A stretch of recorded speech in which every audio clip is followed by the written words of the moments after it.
કેમ છો બધા? નરેન્દ્રભાઈના રસોડામાં આપ સર્વનું દિલથી હાર્દિક સ્વાગત છે. મારો પરિચય હું આપી દઉં. હું છું માનસી પંડ્યા, એટલે કે નરેન્દ્રભાઈ અને ધર્મિષ્ઠાબેનની ડોટર. પપ્પા જાત્રાએ ગયા છે સાઉથની, એટલે આજે આ વિડીયો હું તમારા સમક્ષ લઈને આવી છું. તો આજે આપણે બનાવીશું વડોદરાનો સ્પેશિયલ લીલો ચેવડો, એટલે કે લીલી કોથમીરનો ચેવડો, હે ને? તો ચલો આપણે રેસીપી જોઈ લઈએ.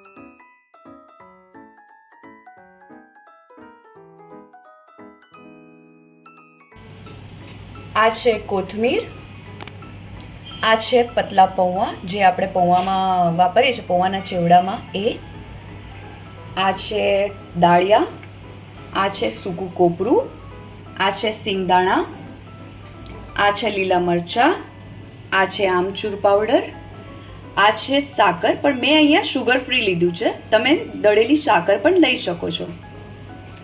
આ છે કાળા મરીનો પાવડર, આ છે કડી પત્તા એટલે કે મીઠો લીમડો. તો આપણે અહીંયા સૌ પ્રથમ સિંગને અહીંયા શેકીને એના છોતરા કાઢી નાખવા પડશે. તો ચલો આપણે સ્ટાર્ટ કરીએ. જુઓ, અહીંયા મેં આને રોસ્ટેડ કરીને એના ફોતરા એટલે કે કવર કાઢી નાખ્યું છે. આવી રીતે હોવું જોઈએ.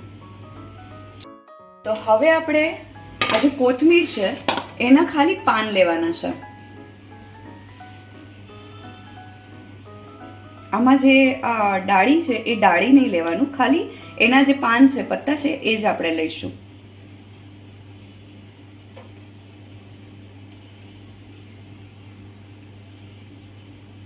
જો હવે આપણે આના પત્તા કાઢીને રેડી કરી નાખ્યા છે. મેં આને એક પ્લેટમાં મૂકી દીધા છે. તો હવે આપણે આને ઓવનમાં 2 થી 3 મિનિટ સૂકવી દઈશું, એટલે એ જેથી એ ડ્રાય થઈ જાય. આપણે આમ અગર તમારી પાસે ઓવન ના હોય તો આને બહાર તમે મૂકી શકો છો પંખા નીચે, પણ એમાં 2 થી 3 દિવસ તમારે થશે. તો ચલો કરી લઈએ.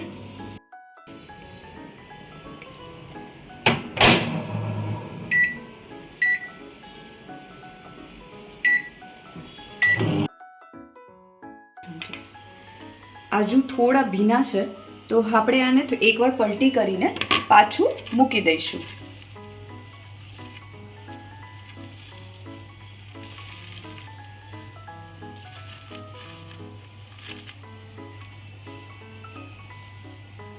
પાછા આપણે આને 2 મિનિટ અંદર મૂકી દઈએ.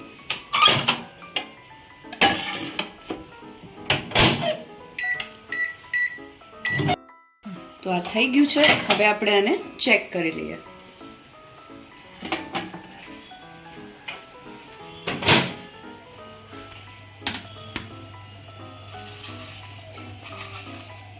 ઓકે, તમે જોઈ શકો છો કે આનો એકદમ ક્રન્ચી અવાજ આવે છે.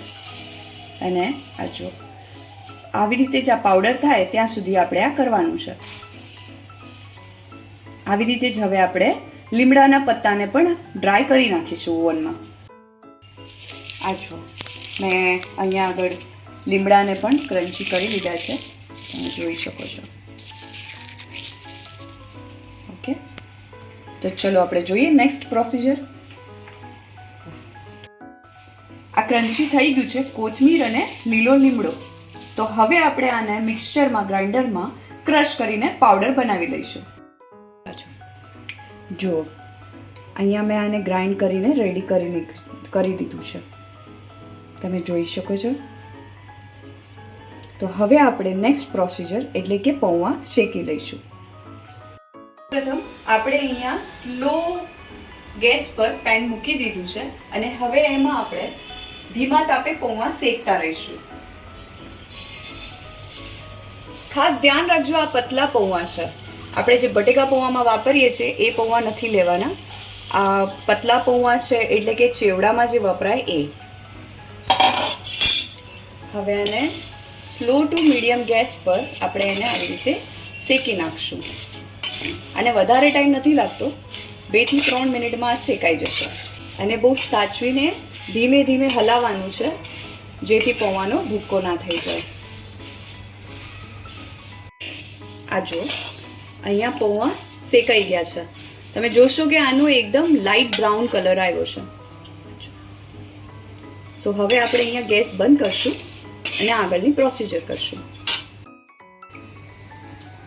તો હવે આમાં આપણે સિંગદાણા અને દાળિયાને પણ થોડા સાતળી દઈશું.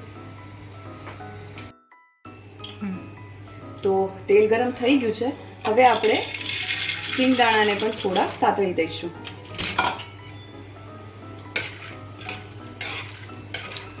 હલકા એવા બ્રાઉન થાય ત્યાં સુધી આપણે આને સાતળવાના છે.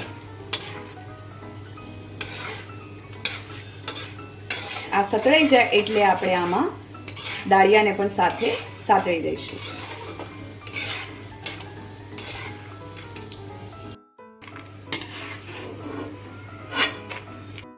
તમે જોઈ શકો છો કે સિંગદાણાનો કલર એકદમ હલકો બ્રાઉન થાય ને એવા રાખવાના છે. હવે આપણે આમાં દાળિયાને પણ સેમ સાતળી દઈશું.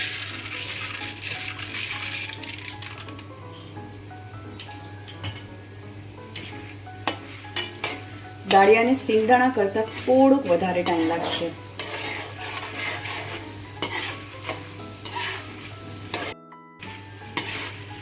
દાળિયાનો હજુ બ્રાઉન કલર આવ્યો નથી, તો આપણે થોડુંક રાહ જોઈશું. તમે જોઈ શકો છો કે દાળિયાનો સેજ બ્રાઉન કલર થવા માંડ્યો છે. તો હવે આપણે આને ફટાફટ કાઢી લઈશું. સેમ રીતે આપણે હવે એને ટોપરાને પણ સેમ રીતે કરી નાખીશું, સાતળી દઈશું. સાથે મરચાંને પણ.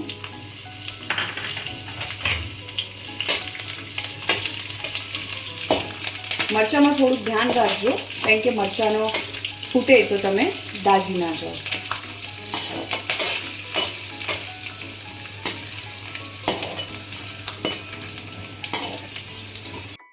ટોપરું અહીંયા ઓપ્શનલ છે. જો તમારા પાસે ના હોય કે તમને ના નાખવું હોય તો તમે આને સ્કીપ કરી શકો છો.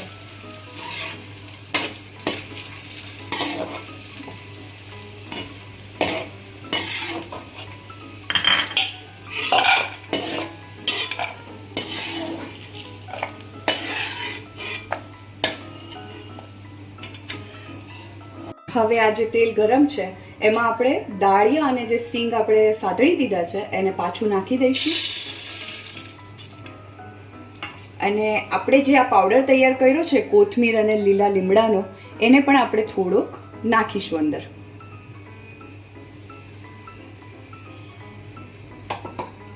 અને એને બરાબર મિક્સ કરી દઈશું. હવે આપણે આમાં પૌવા પણ એડ કરી દઈશું.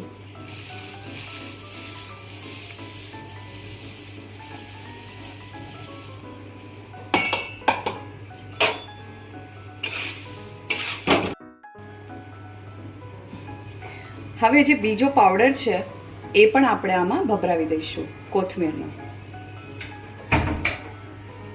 સાથે આપણે થોડુંક મીઠું પણ નાખશું સ્વાદ પ્રમાણે.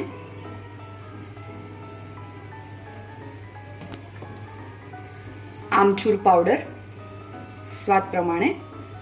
અંદાજે મેં અહીંયા 1/2 ટેબલ સ્પૂન લીધું છે.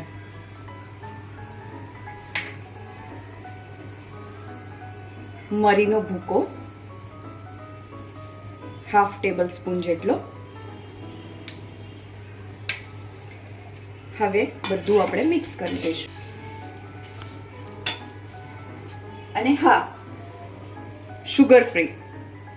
મેં અહીંયા શુગર ફ્રી વાપર્યું છે, કારણ કે હું ડાયટ ફોલો કરું છું. અને જે પણ લોકો ડાયટ ફોલો કરતા હોય તો આ ડાયટ ચેવડો એમના માટે થઈ જાય, કારણ કે આમાં તળેલું કે એટલું બધું કંઈ આવતું નથી.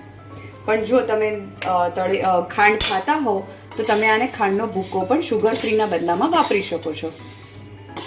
હવે આને આપણે બધું મિક્સ કરી દઈશું.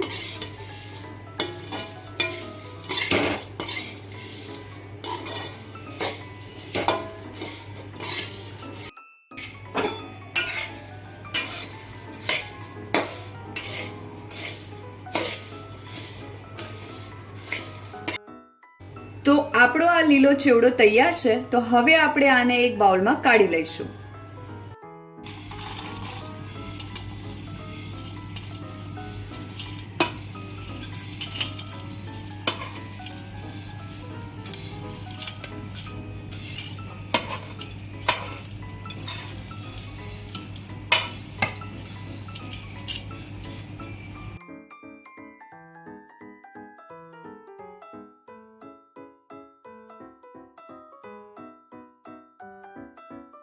તો વડોદરાનો પ્રખ્યાત લીલો ચેવડો તૈયાર છે.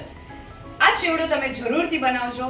ખાવામાં બહુ જ ટેસ્ટી લાગે છે અને જો તમે ડાયટ કરતા હો તો પણ આ તમે ખાઈ શકો છો. મારી ચેનલને લાઈક, શેર, સબસ્ક્રાઇબ કરવાનું ભૂલતા નહીં. મારી ચેનલનું નામ છે નરેન્દ્રભાઈનું રસોડું. અને નેક્સ્ટ વિડીયોમાં આપણે મળીએ. ત્યાં સુધી હર મહાદેવ.